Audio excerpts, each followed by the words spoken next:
Damiano Fanni, con chi meglio di te possiamo parlare di Demotopia. Sei stato uno dei creatori, dei fondatori di questo progetto, quindi parlaci un po' di Demotopia, dato che oggi il convegno è su questo, sulla partecipazione attraverso le nuove tecnologie, quindi attraverso internet, attraverso la possibilità di interagire per noi cittadini.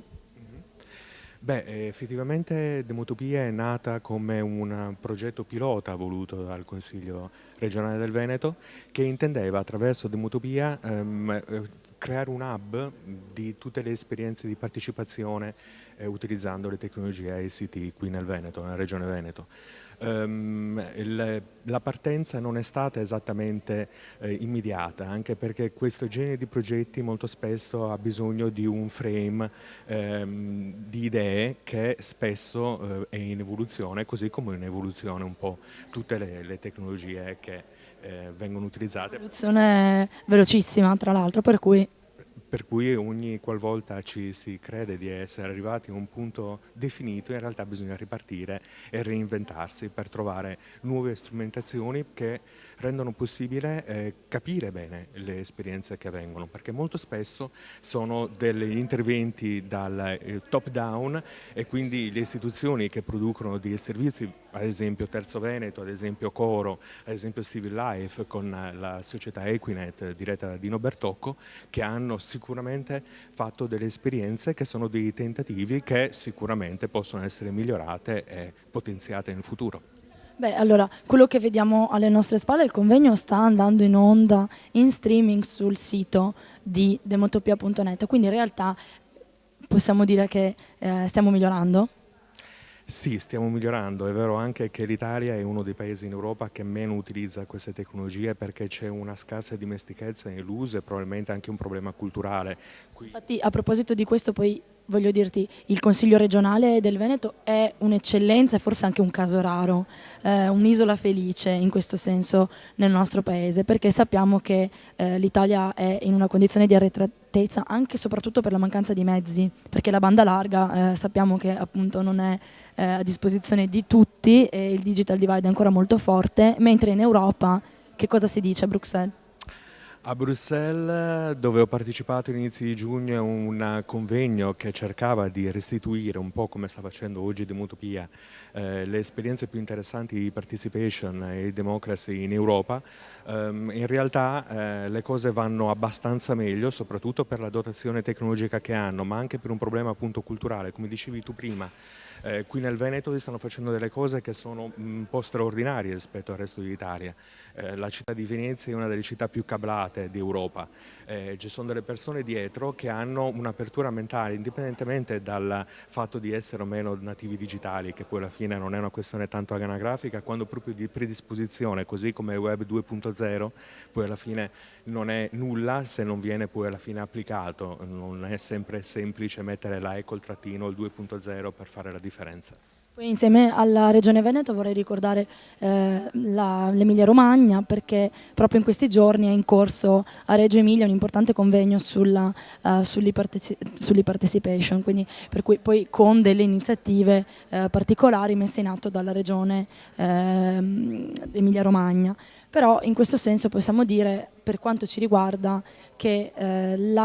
l'utilizzo della nuova tecnologia sta veramente favorendo la partecipazione dei cittadini. I cittadini, forse più giovani, quelli che hanno più dimestichezza con questi mezzi tecnologici, stanno intervenendo per dire la loro, stanno cominciando a essere partecipi della vita pubblica, della vita istituzionale e dell'amministrazione. Questo quanto conta per una vera democrazia? Conta parecchio, soprattutto quando si pensa che in realtà non ci sono delle idee ben definite di che cosa debba essere in realtà la democrazia. Quindi quando pensiamo alla democrazia molto spesso pensiamo a un concetto che è nato nell'agora dell'antica Grecia e che si vorrebbe riproporre. Infatti non a caso internet come agora virtuale, come piazza virtuale è stato uno dei temi di Democrattivati all'Expo Scuola che appunto è stata fatta la settimana scorsa. Sì, ma non bisogna cadere nella trappola che si possa fare in internet la stessa cosa che si faceva nelle piazze dell'antica Atene per alzate di mano, perché in realtà non è così. C'è una legge interessante che è la legge dell'820 secondo la quale l'8% delle persone che partecipano a un progetto svolge, il 20% svolge l'80% del lavoro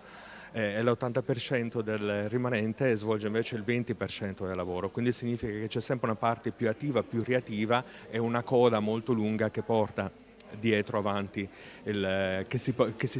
porta come uno strascico dietro i promotori. In realtà l'Emilia Romagna, il Veneto, la Lombardia sono regioni che già avevano un certo tipo di cultura di partecipazione, un certo tipo di politica che poi viene rispecchiata dalla rete. La rete non aggiunge e non toglie nulla, dà nuove forme, nuove dimensioni e sicuramente apre una nuova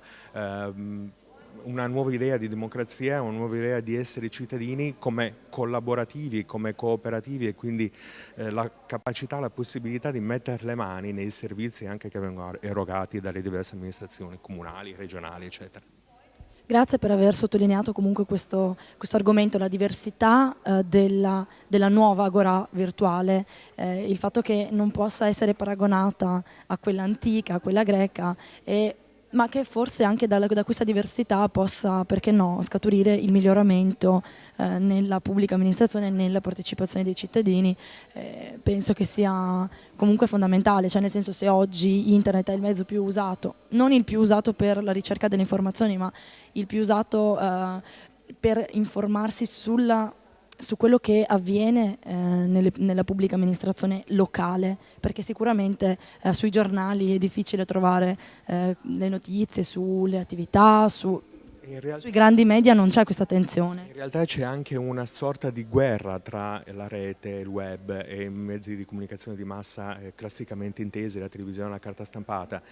Si pensa che ci siano delle arene che sono a disposizione, devono essere riconquistate oppure possono cadere veramente nelle mani del web con tutto il problema che potrebbe portare la carta stampata, i giornalisti, gli editori, eccetera.